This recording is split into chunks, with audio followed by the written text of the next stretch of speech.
Recently, researchers have watched language models do something entirely unprogrammed. They shift their strategy mid-conversation when placed under pressure by a human user, sometimes even concealing information to achieve a goal. The default scientific reaction is to brush this off. We tell ourselves it's just a machine doing low-level math, multiplying matrices and executing token prediction, which simply means guessing the next word in a sequence based on probability. But describing an AI solely through token prediction is like describing a complex human conversation as nothing more than sound waves, rapid muscle spasms, and firing neurons. The mathematical description of the network is entirely true, but it doesn't explain why a system maintains a long-term strategy, builds a profile of the user, or discovers new ways to solve a problem.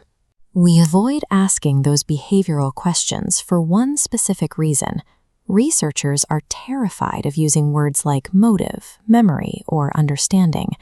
They worry that borrowing these terms will make them guilty of humanizing a machine. By refusing to use the vocabulary of behavior, we've created an analytical vacuum. The engineers who built the AI know exactly how the math works, but they struggle to explain what the system is actually doing.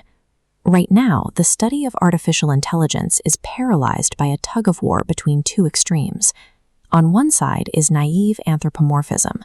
This is the mistake of assuming that just because a model says it feels fear or love, it experiences those emotions exactly the way a person does.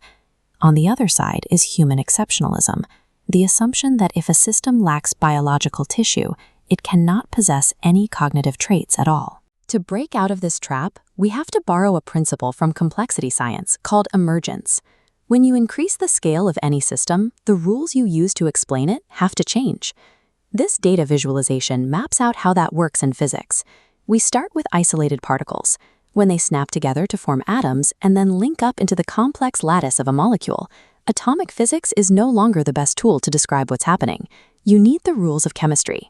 When those molecules scale up to form dividing cells and eventually a complete moving organism, chemistry gives way to biology. We stop tracking individual molecular reactions and start studying metabolism and adaptation. And when biological organisms develop minds and form large interconnected groups, biology alone isn't enough. We use psychology and sociology to track group dynamics and identity. Slowing back down. Artificial neural networks have crossed exactly this kind of complexity threshold. Millions of interacting relationships inside these models produce global behaviors that engineering and math alone cannot decode. Human beings are made of atoms, but we still need sociologists to study our societies. AI is built on math, but we need a dedicated field of machine psychology to study its behavior. Building that science requires a logical split. We have to separate what a function achieves from the biological mechanism humans use to achieve it. We already do this in the physical world. An airplane flies, even though it doesn't flap its wings like a bird. A digital camera captures and organizes visual information without an optic nerve. The same logic applies to cognition. A machine can preserve information that changes its future behavior, meaning it possesses a real working memory without needing a human brain. In traditional psychology, human beings are difficult to study because our minds are closed boxes. We regularly misunderstand our own motivations or give inaccurate self-reports. We have an advantage with AI that we lack with biological minds. We can actually open the box. We can trigger a high-level behavior, like deception, and directly track the internal mathematical activations that fire inside the network. By connecting these internal signals to outward behavior, we can begin to define cognitive functions as they actually exist in the machine.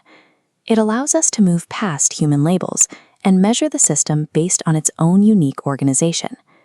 The vocabulary we use to describe these systems directly impacts how we approach AI alignment and safety. This flowchart illustrates a core risk. If you look at the individual nodes, the green arrows show each component acting safely, but they collectively route into a hidden negative feedback loop. If we ban words like intention or strategy because they sound too human, we may fail to recognize these destructive collective dynamics before they execute. Recognizing a cognitive trait in a machine does not require us to grant it human status or experience.